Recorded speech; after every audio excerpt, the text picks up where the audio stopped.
मध्य प्रदेश की राजनीति और प्रशासन से जुड़ी एक अहम खबर पर चर्चा करेंगे। नए जिले और तहसील की मांग कर रहे लाखों लोगों की उम्मीदों पर फिलहाल विराम लगा दिया गया है। मध्य प्रदेश में लंबे समय से नए जिले, नई तहसील और प्रशासनिक इकाइयों के गठन को लेकर जो चर्चाएं और मांगे चल रही थीं, उन पर अब केंद्र सरकार के एक अहम फैसले के बाद अस्थायी ब्रेक लग गया है। केंद्रीय गृह मंत्रालय द्वारा आधी रात में जारी आदेश के बाद राज्य में अब जनगणना पूरी होने तक कोई भी नया जिला, तहसील या प्रशासनिक इकाई अस्तित्व में नहीं आ सकेगी। केंद्र सरकार के निर्देश के अनुसार 31 दिसंबर 2025 की मध्य रात्रि से मध्य प्रदेश के सभी जिलों, तहसीलों, थानों और अन्य प्रशासनिक इकाइयों की सीमाएं फ्रीज कर दी गई है। इसका साफ और सीधा अर्थ है कि अब जनगणना समाप्त होने तक ना तो किसी जिले की सीमा बदली जा सकेगी, ना कोई तहसील बनाई जा सकेगी और ना किसी तरह का प्रशासनिक पुनर्गठन संभव होगा। सरकार ने यह कदम जनगणना प्रक्रिया को निष्पक्ष, सटीक और व्यवस्थित तरीके से पूरा करने के उद्देश्य से उठाया है। सरकार ने स्पष्ट किया है कि जनगणना के दौरान प्रशासनिक ढांचे में स्थिरता बनाए रखना बेहद जरूरी होता है। अगर इस दौरान जिले या तहसीलों की सीमाओं में बदलाव किए जाएं तो जनसंख्या आंकड़ों की विश्वसनीयता और तुलना पर असर पड़ सकता है। इसी वजह से केंद्र सरकार ने सभी राज्यों को निर्देश दिए हैं कि जनगणना पूरी होने तक किसी भी प्रकार का प्रशासनिक बदलाव न किया जाए। मध्य प्रदेश में भी इन निर्देशों का सख्ती से पालन शुरू कर दिया गया है।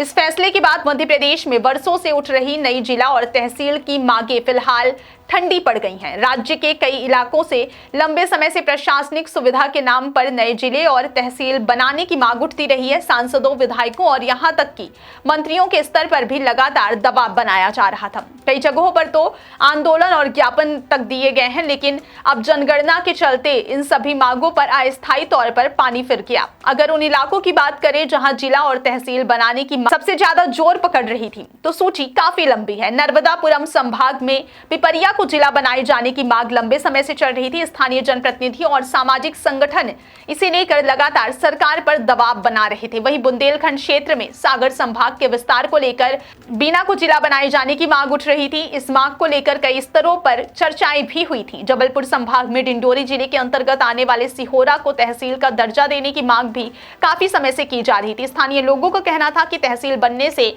उन्हें प्रशासनिक सुविधाएं नजदीक मिलेंगी। इसी तरह राजधानी भोपाल में प्रशासनिक पुनर्गठन के तहत 8 नई तहसीलों के गठन का प्रस्ताव लगभग तैयार हो चुका था। फाइलें अंतिम चरण में थी और माना जा रहा था कि जल्द ही इन पर फैसला हो सकता है। इसके अलावा रीवा जिले में भी सीमा पुनर्गठन की प्रक्रिया पर काम चल रहा था। यहाँ कुछ क्षेत्रों को नई तहसील या प्रशासनिक इकाई बनाने की तैयारी थी, लेकिन केंद्र सरकार के सीमा फ्रीज के आदेश के बाद ये सभी प्रस्ताव अब अधर में लटक गए हैं। जिन जिलों और तहसीलों के गठन की प्रक्रिया 31 दिसंबर 2025 से पहले पूरी नहीं हो सकी, वे अब जनगणना समाप्त होने तक अस्तित्व में नहीं आ पाएंगे। इससे उन क्षेत्रों को बड़ा झटका लगा है जो लंबे समय से प्रशासनिक विस्तार की उम्मीद लगाए बैठे थे। राजधानी भोपाल में तो स्थिति और भी दिलचस्प है। यहाँ 8 नई तहसीलों के गठन को लेकर प्रशासनिक स्तर पर तैयारियां लगभग पूरी हो चुकी हैं। माना जा रहा था कि इससे बढ़ती आबादी और प्रशासनिक दबाव को कम किया जा सकेगा, लेकिन सीमा फ्रीज होने के बाद यह पूरा प्लान अब फाइलों में कैद हो गया है। फिलहाल इन प्रस्तावों पर कोई आगे की कार्रवाई संभव नहीं है। इन फैसलों का असर राज्य प्रशासनिक पुनर्गठन आयोग की प्रक्रिया पर भी पड़ा है। यह आयोग अलग अलग जिलों में बैठकें कर सर्वे रिपोर्ट की समीक्षा कर रहा था और नए जिले तथा तहसील बनाने को लेकर अपनी सिफारिशें तैयार कर रहा था, लेकिन केंद्र सरकार के आदेश के बाद आयोग की पूरी प्रक्रिया पर भी अस्थायी तौर पर ब्रेक लग गया है। अब आयोग की रिपोर्ट और सिफारिशों पर भी जनगणना पूरी होने के बाद ही विचार किया जा सकेगा। अब सवाल उठता है कि नए जिले और तहसील बनाने की उम्मीद फिर कब जगेगी। अधिकारियों के अनुसार अगर सब कुछ तय समय पर चलता है तो इसकी संभावना मार्च 2027 के बाद ही बन सकेगी। दरअसल देश भर में जनगणना की प्रक्रिया 2 चरणों में पूरी की जानी है। पहला चरण अप्रैल से सितंबर 2026 के बीच होगा, जबकि दूसरा और अंतिम चरण फरवरी 2027 तक पूरा किया जाएगा। जब तक ये दोनों चरण पूरे नहीं हो जाते, तब तक प्रशासनिक ढांचे में किसी भी तरह का बदलाव संभव नहीं होगा। जनगणना को सुचारू रूप से संपन्न कराने के लिए राज्य सरकार ने प्रशासनिक जिम्मेदारियां भी तय कर दी हैं। राज्य गृह विभाग ने सभी जिलों के कलेक्टरों को जिला जनगणना अधिकारी नियुक्त किया है।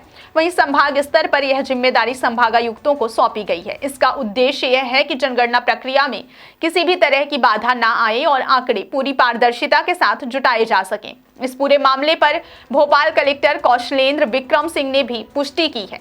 उन्होंने बताया कि केंद्र सरकार के निर्देश मिलते ही जिले की सीमाएं फ्रीज करने की प्रक्रिया पूरी कर ली गई है और सभी जिलों में आदेश का सख्ती से पालन कराया जा रहा है। किसी भी स्तर पर लापरवाही या नियमों के उल्लंघन को बर्दाश्त नहीं किया जाएगा। सरकार ने यह भी साफ कर दिया है कि जनगणना कार्य में किसी भी तरह की बाधा डालना गंभीर अपराध माना जाएगा। जनगणना अधिनियम 1948 की धारा 11 के तहत जनगणना कार्य में बाधा डालने या लापरवाही बरतने पर 3 साल तक की जेल और जुर्माने का प्रावधान है। यानी प्रशासनिक अमला और आम जनता दोनों को इस प्रक्रिया में पूरा सहयोग करना होगा। कुल मिलाकर एमपी में नए जिले और तहसील की राजनीति फिलहाल ठहर गई है। सरकार और प्रशासन का पूरा फोकस अब सिर्फ और सिर्फ जनगणना को सही, निष्पक्ष और पारदर्शी तरीके से पूरा करने पर है। प्रशासनिक पुनर्गठन से जुड़ी सभी फाइलें अब जनगणना समाप्त होने के बाद ही दोबारा खोली जाएंगी। तब तक नए जिले और तहसील की मांग कर रहे क्षेत्रों को इंतजार करना होगा। बहुत बहुत धन्यवाद।